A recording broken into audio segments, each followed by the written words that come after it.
Hello students, आज हम लोग बात करेंगे effect of load changes on A synchronous motor. यानी कोई सिंक्रोनस मोटर रन कर रही है तो उस पर अगर हम लोड चेंज करेंगे तो चेंजिंग लोड का सिंक्रोनस मोटर पे क्या इफेक्ट पड़ता है। हालांकि हमें देखिए ये मालूम है कि synchronous motor runs at absolute constant synchronous speed regardless of the load. तो first we write effect of load changes on a synchronous motor on a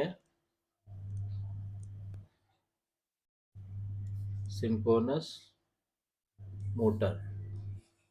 ठीक, तो हम क्या जानते हैं कि सिंक्रोनस मोटर रन करता है एब्सोल्यूट कांस्टेंट सिंक्रोनस स्पीड पे और रिगार्डलेस ऑफ द लोड। क्या लोड है उससे इफेक्ट नहीं पड़ता, वो कांस्टेंट स्पीड पे रन करती है।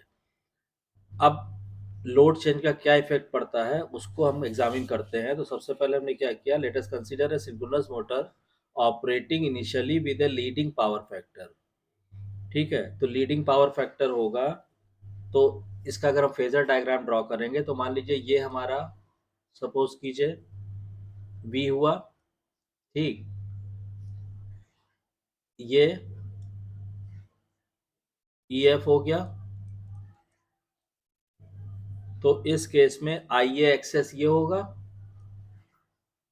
दिस विल बी, इसको सीधा बना लीजिएगा, फ्री हैंड में थोड़ा प्रॉब्लम हो जाती है ड्रॉ करने में, ऐसे। तो ये हो गया आपका IA एक्सेस, ये लीडिंग पावर फैक्टर के लिए phasor diagram for leading power factor. This is phasor diagram for leading power factor, ये हो गया। अब हमें मालूम है कि इसको अगर हम आगे बढ़ाएंगे ऐसे, ठीक, और यहाँ पे हम ऐसे लाएंगे तो ये आपका IA हो जाएगा और IA और V का एंगल जो है ये फाई हो गया। अब इसमें देखिए IA लीड कर रही है V से फाई एंगल से। तो phasor diagram, suppose that the load on the shaft is increased, the rotor slows down momentarily since it takes some time for the motor to take increased power from the line. तो जैसे ही हम load को थोड़ा बढ़ाते हैं, rotor क्या करता है, मोमेंटरली कुछ क्षणों के लिए वो स्लो हो जाता है, क्योंकि इंक्रीज पावर को लेने के लिए उसको थोड़ा टाइम लगता है। In other words, although still rotating at synchronous speed, the rotor slips back in space as a result of increasing loading.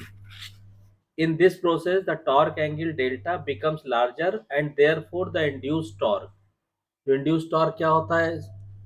Induce torque होता है आपका, टाउ इंट का फॉर्मूला हम लोग पढ़ चुके हैं, V EF sine delta upon omega XS.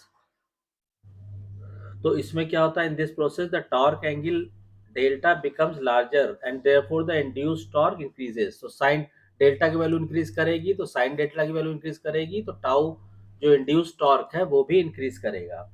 The increased torque increases the rotor speed and the motor again picks up the synchronous speed but with a larger torque angle delta। Since the excitation voltage EF, यानी कि क्या होगा कि torque बढ़ने से motor दोबारा से speed बढ़ेगी और सिंक्रोनस स्पीड अटेन कर लेगी, लेकिन उस समय क्या होगा कि जो टॉर्क एंगल है वो लार्जर होगा।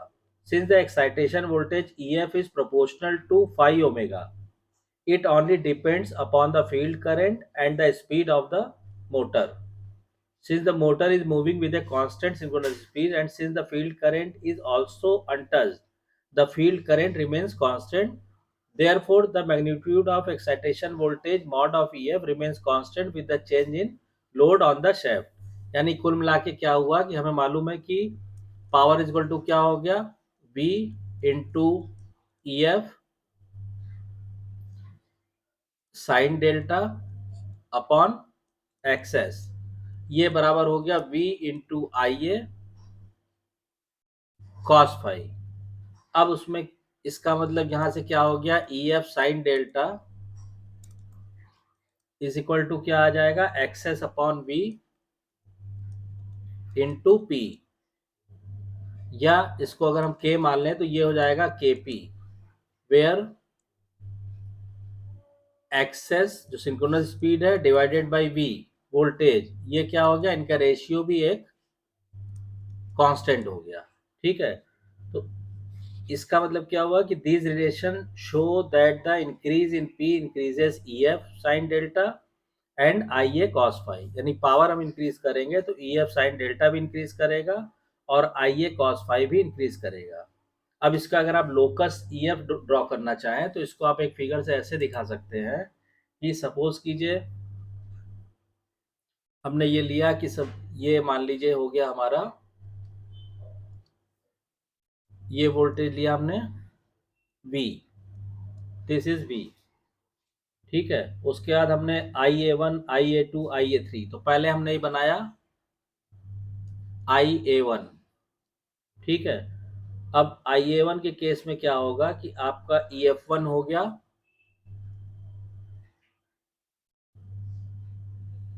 सपोज कीजिए ये आया आपका EF1। ठीक है, और IA1 एक्सेस क्या हो जाएगा, IA1 एक्सेस आ जाएगा आपका ये, इसको आप मिला दीजिए इससे,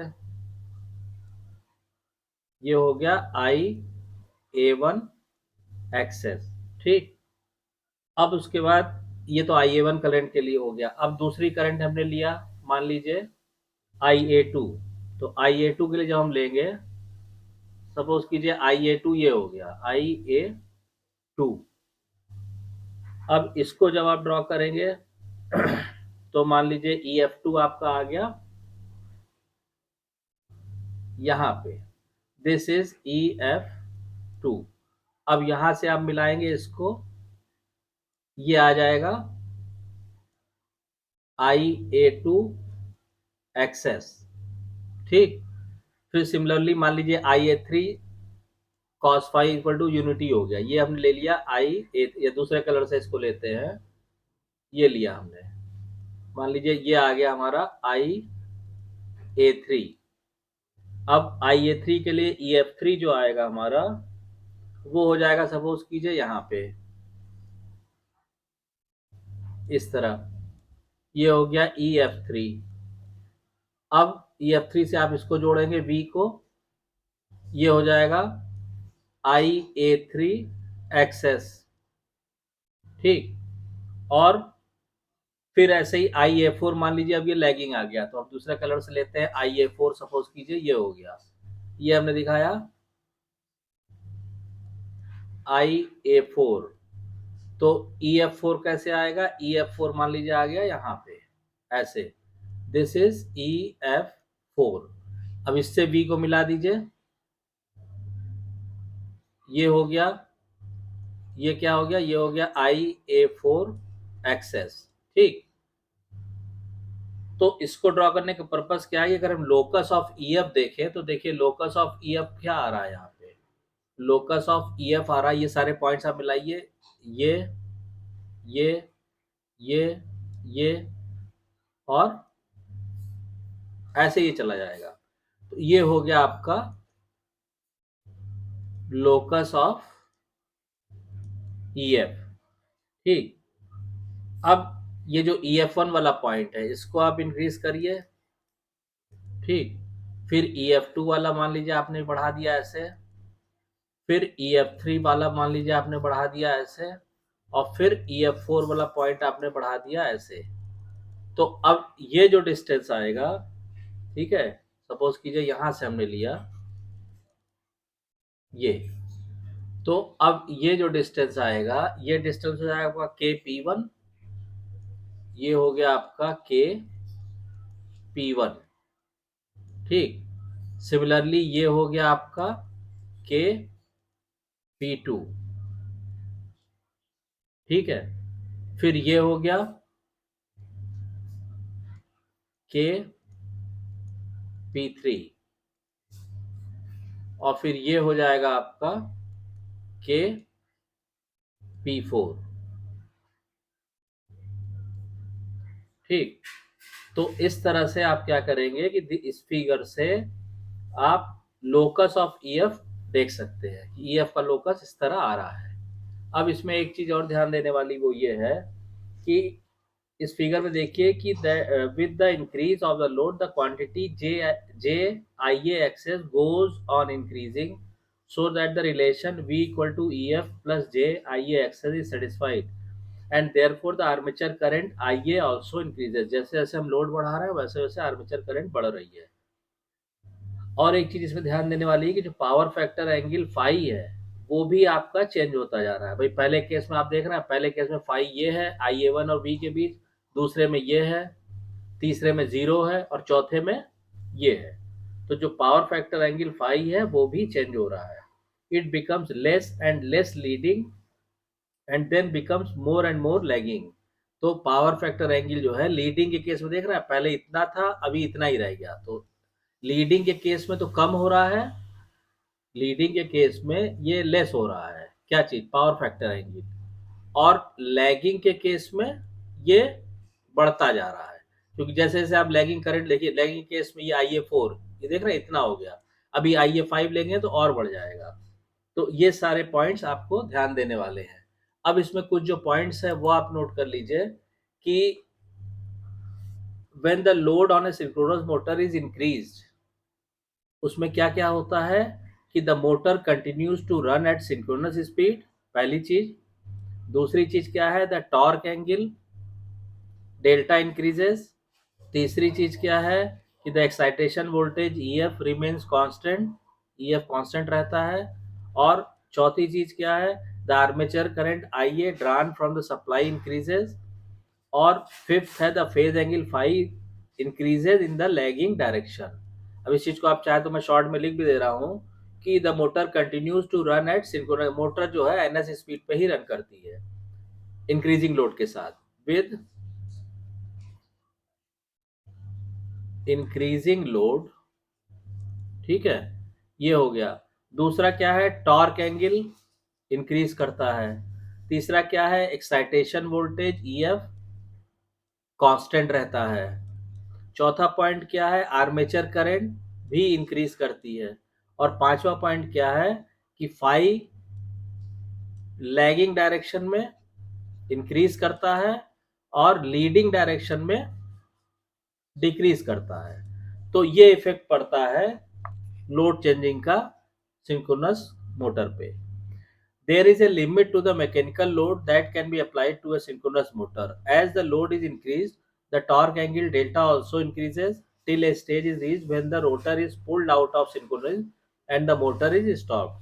तो अगर ऐसा नहीं कि आप लोड चाहे जितना बढ़ाते चले जाएं, जब आप लोड बढ़ाते जाते हैं तो क्या होता है कि टॉर्क एंगल जो डेल्टा है, ये जो आपने लिखा है, ये भी इंक्रीज करता है। और इंक्रीज करते करते एक सिचुएशन ऐसी आती है कि फिर सिंक्रोनिज्म मेंटेन करना मुश्किल हो जाता है और मोटर रुक जाती है। The maximum value of torque which a synchronous motor can develop at rated voltage and frequency without losing synchronism is called the pull out torque. तो सिंक्रोनिज्म मेंटेन करते हुए जितना मैक्सिमम टॉर्क जो है डेवलप हो सकता है सिंक्रोनस मोटर में, that torque is called pull out torque. ठीक है, तो ये पॉइंट्स आपको ध्यान रख। जनरली जनरली जो पुल आउट टॉर्क की वैल्यू होती है वो 1.5 गुने से लेकर और 3.5 गुने तक, 1.5 टाइम्स टू 3.5 टाइम्स होती है फुल लोड टॉर्क के, फुल लोड टॉर्क वैल्यू के। ठीक, so this was all about the effect of load changes on the synchronous motor. I hope आपको ये क्लियर हो गया होगा। कोई डाउट या कंफ्यूजन है तो प्लीज कमेंट लाइन में कमेंट करके पूछिए। और अगर वीडियो कंटेंट पसंद आ रहा है तो वीडियो को शेयर कीजिए, लाइक कीजिए, चैनल को ज़्यादा से ज़्यादा सब्सक्राइब कीजिए और नोटिफिकेशन बेल को ऑन कर दीजिए ताकि नेक्स्ट वीडियो की इंफॉर्मेशन आपको टाइम से मिल सके। Thank you.